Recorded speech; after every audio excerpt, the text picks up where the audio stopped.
امریکہ اسرائیل پر دباؤ کیوں ڈال رہا ہے؟ محفوظ راستہ دینے کی بات کن کے لیے ہو رہی ہے؟ رفح کی سرنگوں میں القسام کے 200 ارکان کے ساتھ اور کون موجود ہے؟ غزہ اور مغربی کنارے کی تازہ صورتحال کیا ہے؟ سوڈان کے صدر عبدالفتاح برہان کا اعلان اور وزیر اعظم کا مطالبہ کیا ہے؟ مصنوعی سیاروں کے ذریعے سامنے آنے والی اجتماعی قبریں کس کی ہیں؟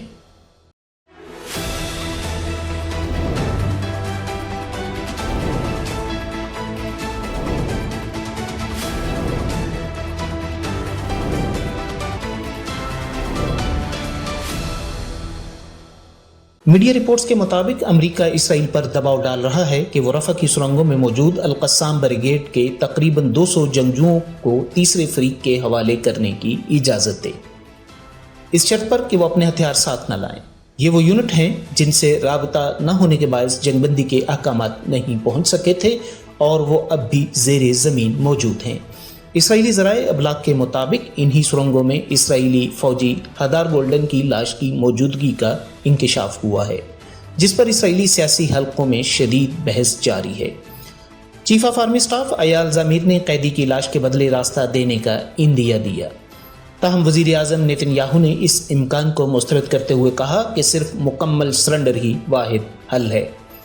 تجزیہ نگاروں کا کہنا ہے کہ اگر اسرائیل نے رفح کی سرنگوں میں کارروائی کی تو القسام کے باقی ماندہ ارکان کی مزاحمت سے دوبارہ جنگ چھڑ سکتی ہے، جبکہ واشنگٹن اس معاملے کو حماس کے اسلحہ ترک کرنے کے ایک ٹیسٹ کیس کے طور پر پیش کرنا چاہتا ہے۔ غزہ اور مغربی کنارے میں اسرائیل کی جارحیت کا سلسلہ بدستور جاری ہے۔ غزہ کے البرید کیمپ میں ایندھن جمع کرنے والے فلسطینیوں پر قابض فوج کی فائرنگ سے ایک شخص شہید ہو گیا۔ خان یونس کے مشرقی علاقے اور رفح میں توپ خانے کی گولہ باری اور گھروں کی تباہی کا سلسلہ بھی جاری ہے۔ مغربی کنارے کے قصبوں الیامون اور المغیر میں تازہ جارحیت کے دوران اسرائیلی فوج نے المغیر کے داخلی راستے مٹی سے بند کر دیے، جبکہ 2 فلسطینیوں کی شہادت کی اطلاعات ہیں۔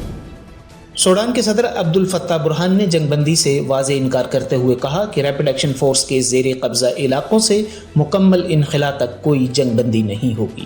سوڈانی وزیر اعظم نے اقوام متحدہ اور عالمی برادری سے فوری مداخلت کی اپیل کی ہے اور الفاشر کے قتل عام کو تاریخ کے بدترین سانحات میں سے ایک قرار دیا ہے۔ انہوں نے عالمی سطح پر ریپڈ ایکشن ملیشیا کو دہشت گرد تنظیم قرار دینے کا مطالبہ بھی کیا ہے۔ سوڈان کے صوبے دارفور میں واقع شہر الفاشر کے قریب اجتماعی قبروں کا انکشاف ہوا ہے۔ امریکی یونیورسٹی ییل کی ایک تازہ رپورٹ میں مصنوعی سیاروں سے حاصل کردہ تصاویر کے ذریعے اس ہولناک حقیقت کی تصدیق کی گئی ہے۔ رپورٹ کے مطابق الفاشر کے نواح میں درجنوں اجتماعی قبریں بن چکی ہیں، جبکہ علاقے سے نقل مکانی کرنے والے مہاجرین کی تعداد 20 لاکھ کے قریب پہنچ گئی ہے۔